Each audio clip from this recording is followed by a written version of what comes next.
wabarakatuh. Perkenalkan, saya Yumiati dari SD Negeri 3 Sidorenggo, Kecamatan Ampel Gading, calon guru penggerak angkatan 10 Kabupaten Malang.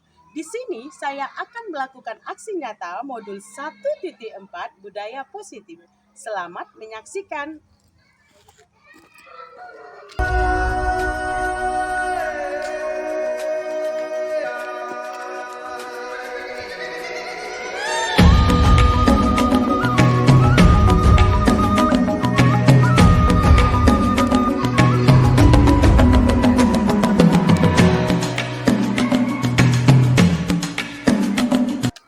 Menerangkan dengan nilai-nilai kebajikan Bapak Ibu. Di sini nilai kebajikan itu adalah keadilan, keselamatan untuk anak-anak kita, biar anak-anak kita bisa bertanggung jawab, dan kejujuran, rasa syukur, lurus hati, berprinsip, integritas, kasih sayang, rajin, berkomitmen. Di sini dengan nilai-nilai kebajikan ini yang akan kita buat untuk anak-anak kita di sekolah. Contohnya seperti keadilan. Tentunya dengan keadilan ini mungkin nilai-nilai pada diri anak-anak kita itu tuh akan melekat dari hasilnya ketika kita memberikannya dari sekarang. Karena bagaimana dengan nilai-nilai keadilan itu anak-anak nantinya bisa melakukan hal yang adil. Ya Bapak Ibu, anak-anak tidak egois, karena kita melihat anak-anak kita masih banyak anak-anak yang manja, yang egois, di mana mereka ingin kita ini maunya dia. Ya Bapak Ibu, disitulah saya akan untuk nilai-nilai kebajikan di sekolah kita, yaitu keadilan. Terus keselamatan Bapak Ibu. Di sini mungkin kita semuanya Bapak Ibu ya, kita sudah tahu bahwa anak-anak tentunya harus merasa aman, merasa nyaman di sekolah. Bagaimana caranya saya untuk menerapkan itu, dan kita semua untuk menerapkan itu, membuat anak-anak nyaman dan aman di sekolah ini Bapak Ibu, agar kita tanamkan nilai-nilai kebajikan untuk anak-anak.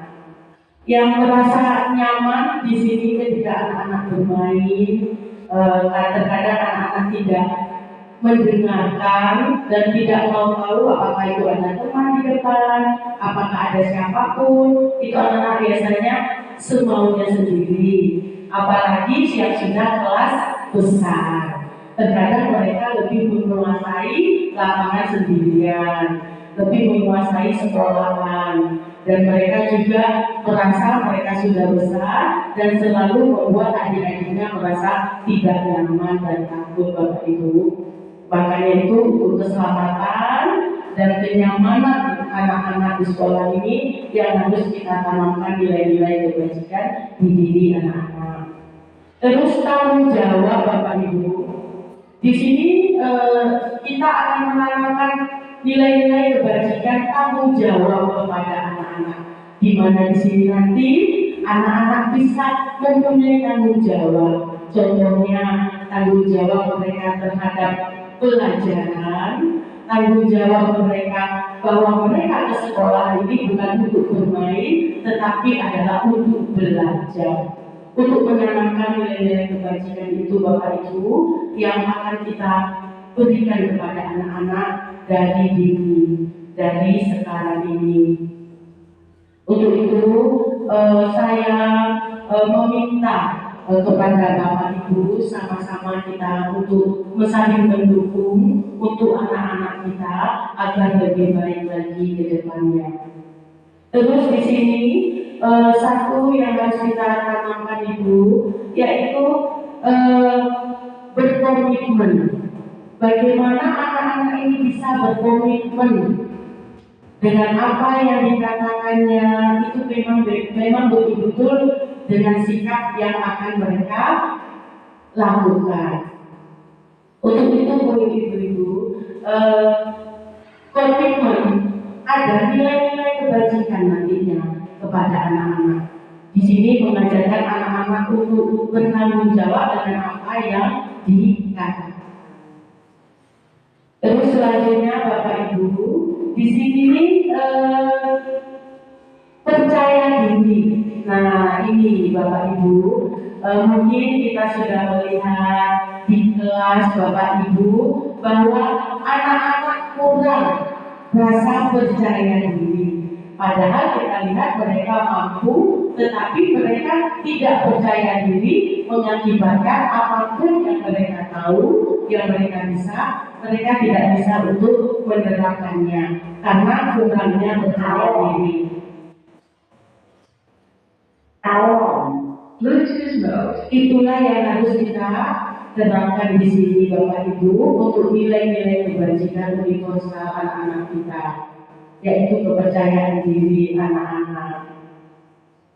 Terus kesabaran Bapak Ibu, kesabaran di sini kita melihat anak-anak kita masih banyak anak-anak yang kurang sabar Bapak Ibu ya. Kurang sabar di sini yang dimaksud yaitu mereka sangat kurang sekali. Yang penting, mungkin Bapak Ibu di kelas juga sudah melihat anak-anak ketika mereka mau mengumpulkan tugas ya Bapak Ibu, apalagi ketika belum jamnya pulang, mereka tidak sabar. Pasti mereka ingin cepat-cepat keluar dan itu pun mereka dorong-dorongan. Untuk itulah saya dan Ibu, Bapak Ibu semua, marilah kita sama-sama untuk melatih anak-anak kita agar mempunyai nilai-nilai kebajikan di dalam dirinya. Untuk itu, kesabaran anak-anak yang perlu kita tingkatkan bersama.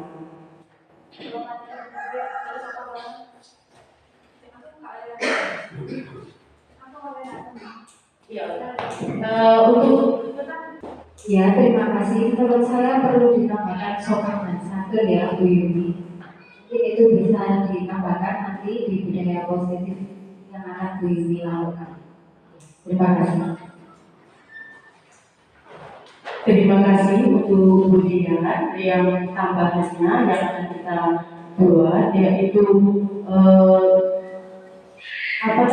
sopan dan santun. Untuk itu kita mungkin juga semua sudah melihat bahwa anak-anak kita selama ini sangat kurang sekali dengan sopan.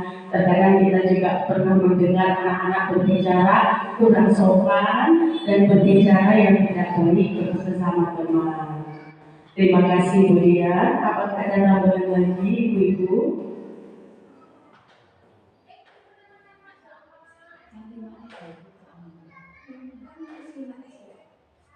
Iya, yang kita terapkan yaitu 5S. Salam, senyum, sapa, sopan, dan santun. Itu kan sudah 5 yang itu akan kita terapkan di sekolah kita Ibu-Ibu untuk biar anak-anak mempunyai akhlak yang baik.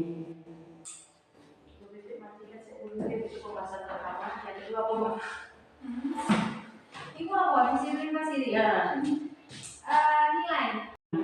Di sini saya ingin Bapak Ibu memberikan satu masukan untuk kita semua bagaimana caranya kita untuk mengatasi anak yang seperti ini dan membuat anak tersebut benar-benar termotivasi dari dalam dirinya ikhlas tanpa ada rasa ingin mendapatkan sesuatu. Terkadang kan ada anakku, oh aku datang duluan biar aku dapat pujian. Terus ada anak, aku perlu datang duluan karena saya takut kalau dihukum, menghindari hukuman. Nah, bagaimana caranya kita ini Bu untuk agar anak-anak kita ini tidak mengharapkan hal seperti itu? Monggo Bu. Terima kasih Bu Yuni. Biasanya kalau kita itu pas waktu awal mau pelajaran, kita kan mendapatkan murid baru, guru kita itu wali kelas ya Bu. Jadi kita kan mendapatkan murid baru. Awal mula murid itu masuk ke kelas kita kan tanya bagaimana kalian minta pembelajarannya seperti apa, kalian minta gurunya yang seperti apa, kalian minta dikerasi atau dibuat pembelajaran yang nyaman. Seperti apa? Kita membuat apa ya Bu? Namanya kesepakatan begitu ya. Jadi enaknya boleh boleh bawa jajan atau bagaimana? Mungkin begitu Bu. Nah, di saat kita sebagai wali kelas memberikan suatu peraturan, tidak boleh makan di dalam kelas. Jadi anak itu kalau mau makan kan, oh berarti kan nggak boleh, aku dihukum, gitu kan Bu ya. Tapi kalau kita membuat kesepakatan, Bu, saya mau boleh kan Bu bawa jajan, tapi kita nggak rapin, kan gitu. Terus Bu, nanti kelasnya itu harus bersih. Kan mereka itu mau melakukan suatu apa ya, kesepakatan itu dengan rasa inginnya sendiri, bukan suatu peraturan dari kita. Jadi kita mungkin membuat suatu kesepakatan di awal pelajaran. Mungkin seperti itu Bu dari saya. Terima kasih. Terima kasih Bu Ana. Itu satu masukan juga buat kita semua ibu-ibu. Terkadang untuk menghindari sifat anak yang ingin mendapatkan pujian dan menghindari hukuman, memang kita harus di sini membuat kesepakatan kelas dan sekolah Bapak Ibu. Untuk membuat kesepakatan kelas dan sekolah ini, jelasnya kita akan saya ingin meminta pendapat dari Bapak Ibu semua.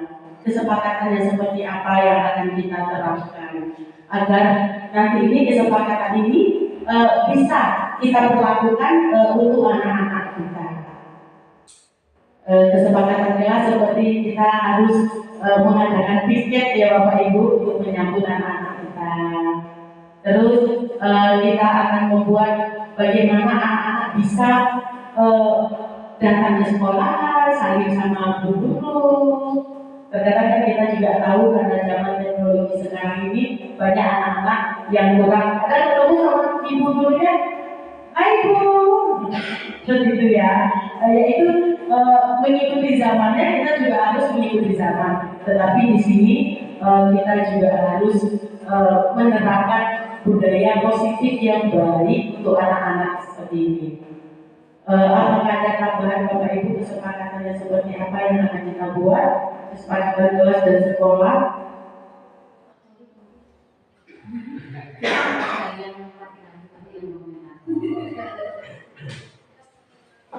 Assalamualaikum warahmatullahi wabarakatuh. Waalaikumsalam. Mengenai kesepakatan ini tadi Bu ya, dari saya yaitu saya menambahkan yang jelas kesepakatan itu adalah sesuatu yang telah kita ikuti bersama dan kita taati bersama sesuatu hal yang positif. Ini biasanya berkaitan dengan kedisiplinan dalam kelas, itu Bu ya. Jadi dari saya ada sekian. Assalamualaikum warahmatullahi wabarakatuh. Terima kasih untuk Pak Doli. Ini memang kedisiplinan anak-anak yang bagaimana mereka nantinya mendapatkan satu pelajaran disiplin diri. Ya itu tadi Pak Doli. Terima kasih banyak atas masukannya. Terus di sini saya akan menjelaskan tentang 5 posisi kontrol Bapak Ibu. Di sini ada membuat rasa bersalah. Membuat rasa bersalah begini, terkadang kita pasti sama anak-anak, mungkin Bapak Ibu juga di dalam kelas, kamu melakukan hal yang salah. Apakah kamu tidak kasihan dengan ibu? Apakah kamu melakukan itu merasa kamu itu tidak peduli, tidak sayang sama ibu? Kenapa kamu melakukan hal yang tidak diperbolehkan atau berkata kotor atau membuat ibu sedih? Itu kan kita akan membuat anak-anak merasa bersalah ya Bapak Ibu. Terus yang kedua, apakah kita akan membuat posisi kontrol untuk anak-anak ini dengan berteman? Kalau berteman di sini Bapak Ibu, kita menganggap anak-anak itu, kita menyebut anak-anak yang terkena masalah sebagai teman. Kalau kita menegur contohnya seperti ini, tidak boleh melakukan itu. Nah, begitu kita sebagai teman. Atau kita panggil, bro, apa gitu, kita panggil sebagai teman. Layaknya sebagai teman. Terus yang ketiga, posisi kontrolnya yaitu penghukum. Ini untuk penghukum ini Bapak Ibu yang kita sebenarnya tidak boleh untuk menghukum anak. Untuk penghukum ini jelasnya kita langsung menuju anak itu kamu salah. Padahal ini adakah Bapak Ibu yang ingin menambahkan atau bertanya? Terima kasih. Tadi Bu Yumi menerangkan tentang anak-anak yang kurang percaya diri. Nah, bagaimana cara kita meningkatkan rasa percaya diri terhadap anak? Apakah Ibu Yumi punya strategi, trik, tips untuk meningkatkan rasa percaya diri terhadap anak? Terima kasih. Terima kasih Bu Ana, itu pertanyaan sangat bagus sekali. Tentunya saya mempunyai strategi agar anak-anak bisa untuk percaya diri. Pertamanya jelasnya saya itu akan melakukan membiasakan anak-anak setiap apa materi yang saya berikan untuk anak-anak memahami dan mempresentasikannya di depan. Begitu cara saya Bu Ana. Bagaimana anak-anak saya akan belajarkan dari sekarang untuk berani mempresentasikan atau memberikan tanggapan atau pendapatnya di depan kelas bersama teman-temannya. Itu cara kita melatih anak-anak, Bapak Ibu, karena kepercayaan diri itu adalah penting sekali. Terkadang ada anak-anak yang bisa karena dia tak percaya diri, tak berani maju ke depan, akhirnya anak tersebut jelasnya tidak terlihat kalau dia itu bisa. Dengan cara anak-anak yang saya biasakan, contohnya untuk memimpin doa di depan, untuk menjadi pemimpin upacara, seperti itu strateginya buat. Masih ada lagi Bapak Ibu?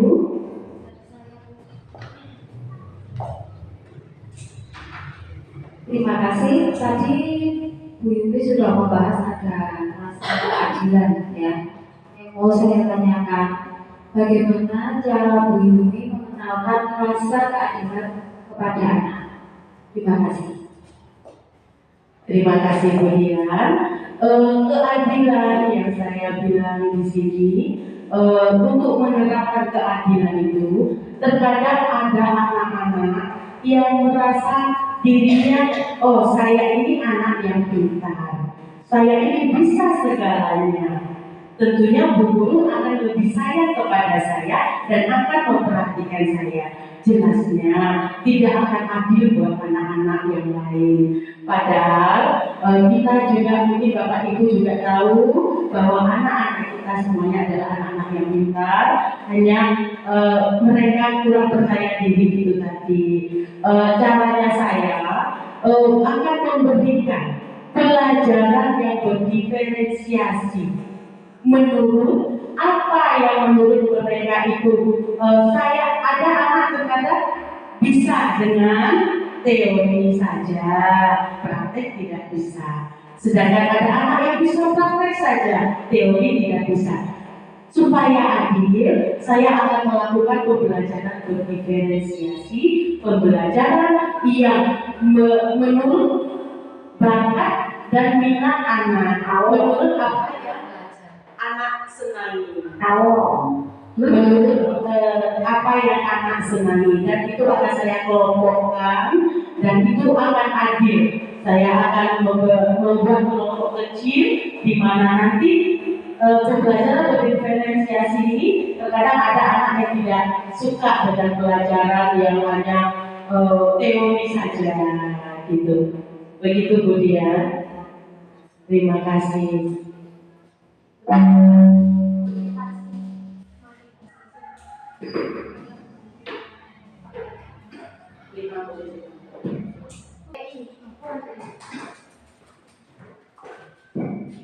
Disitulah 5 posisi kontrol kita di sekolah Bapak Ibu.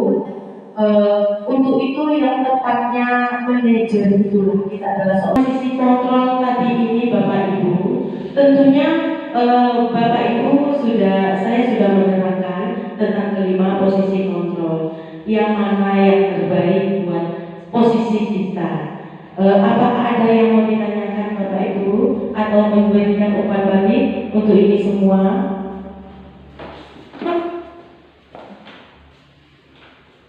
Terima kasih Bu Yuni. Menurut kurang baik dari saya ya. Saya setelah tadi melihat pemaparan dari Bu Yuni dari awal sampai akhir, saya setuju dan saya juga akan melaksanakan manajerial tadi seperti itu.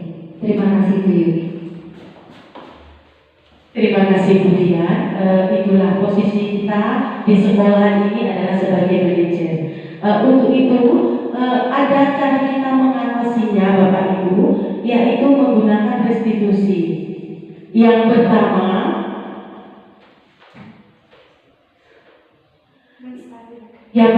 kita harus menstabilkan identitas dengan cara kita menanyakan kepada anak kita apa.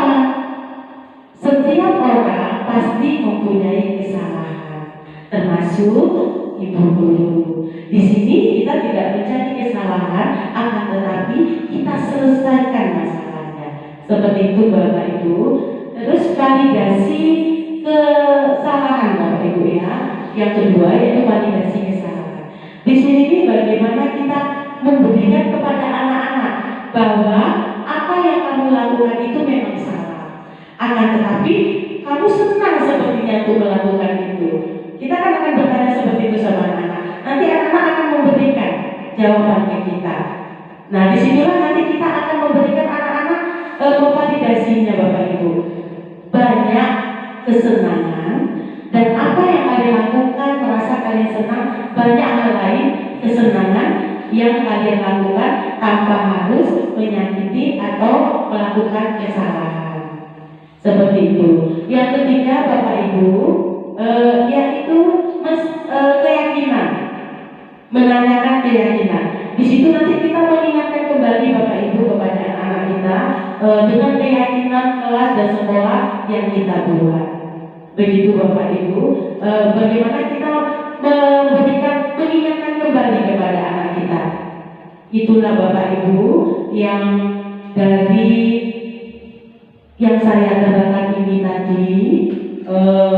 Mudah-mudahan dari ini semua kita akan bekerja sama bersama-sama untuk memajukan dan untuk membuat yang terbaik bagi anak-anak kita. Untuk itu saya mengucapkan terima kasih kepada Bapak Ibu karena sudah memberikan semangat, supportnya untuk saya dan untuk kita semua di sini, dan akan kita lakukan yang terbaik bagi sekolah dan anak-anak kita. Untuk itu saya akhiri. Wassalamualaikum warahmatullahi wabarakatuh. Assalamualaikum warahmatullahi wabarakatuh.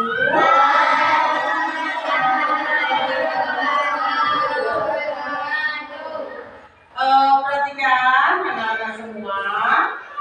Di sini Ibu mau kita semua membuat satu kesepakatan kelas dan sekolah.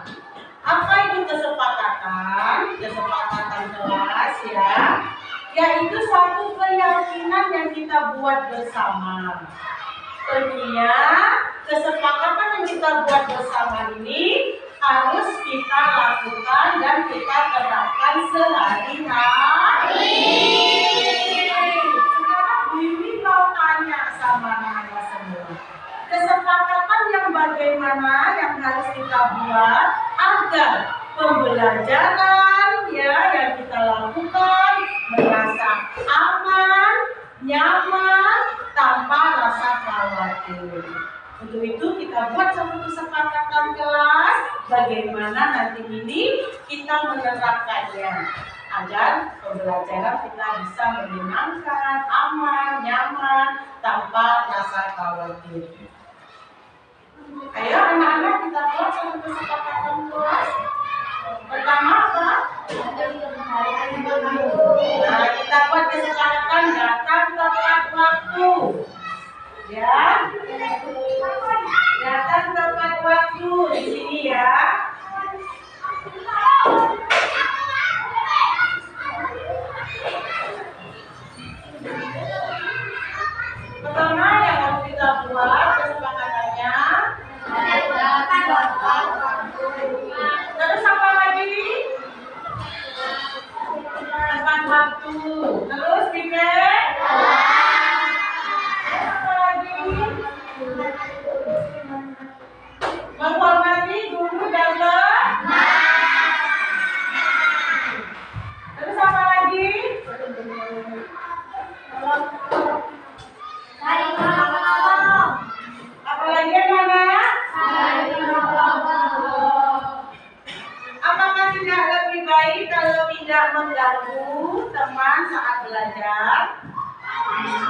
ya, tidak mengganggu teman.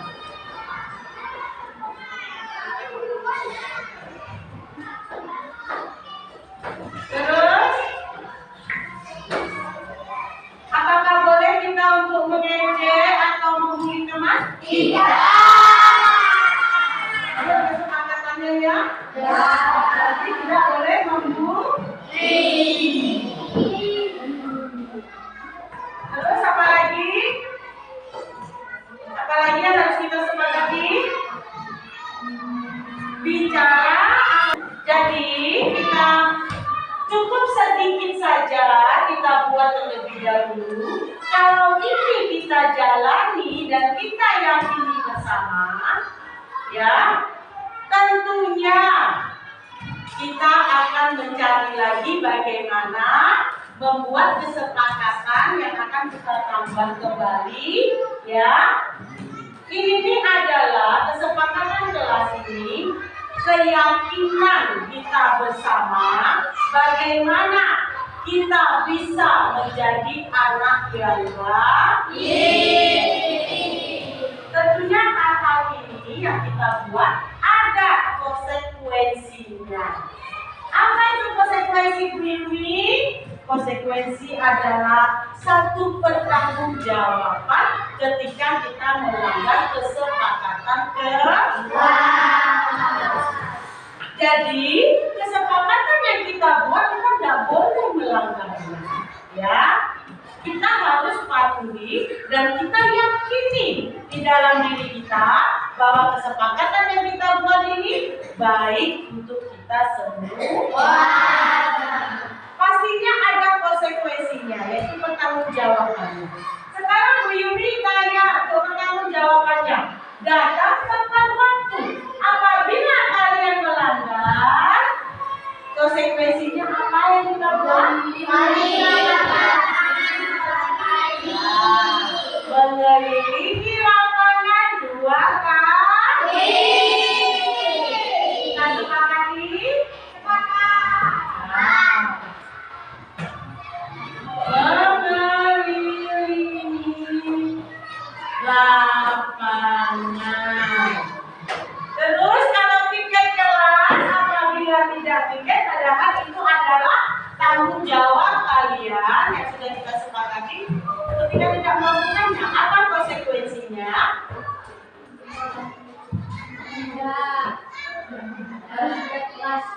Nggak boleh. Nah, ada lagi, tadi ada temannya bilang didenda. Ada lagi temannya bilang menulis dua lembar. Ada lagi, kita ada nanti kesepakatan yang mana yang menghormati yang berbeda. Yang kita ambil apa konsekuensinya? Banyak yang bilang menulis 2 lembar. Kita ambil suara terbanyak ya. Nah, menulis 2 lembar. Sekarang menghormati. Yang dimaksud menghormati guru dan teman di sini, ketika ada teman berbicara, kita dan kita mendengarkan yang baik. Konsekuensinya apa ketika kita melanggarnya?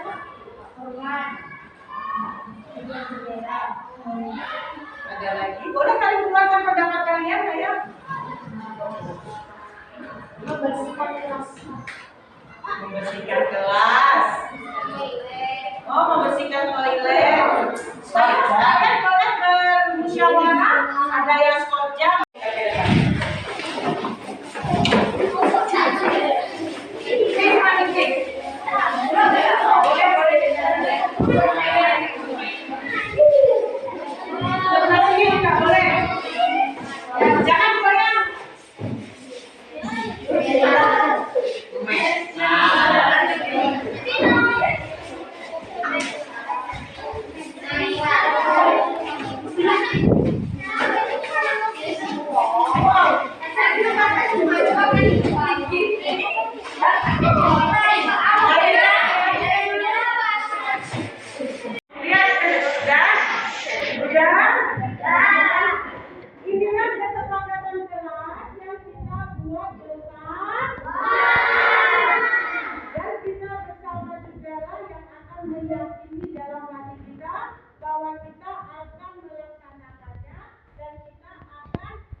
positif kepada anak-anak agar anak-anak bisa melakukan yang terbaik.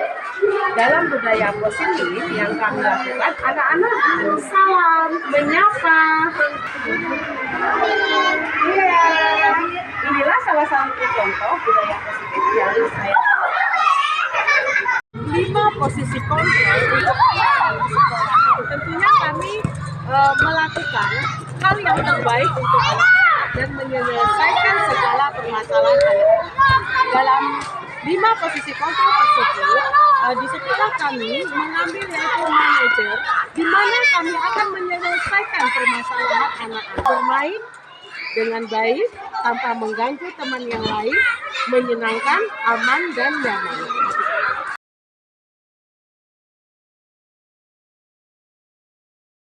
Warahmatullahi wabarakatuh. Saya Anin kelas 5. Kami kelas 5 mengucapkan terima kasih kepada Bu Yumi yang telah memberikan kesempatan kepada kami untuk mengeluarkan pendapat dalam membuat keyakinan kelas. Dengan keyakinan kelas ini, pembelajaran di sekolah akan terasa menyenangkan tanpa rasa khawatir. Keyakinan kelas ini dan kami terapkan setiap harinya dan akan kami patuhi agar kami menjadi anak yang lebih baik ke depannya. Sekali lagi kami terima kasih kelas 5, terima kasih kepada Bu Yumi. Terima kasih Bu Yumi.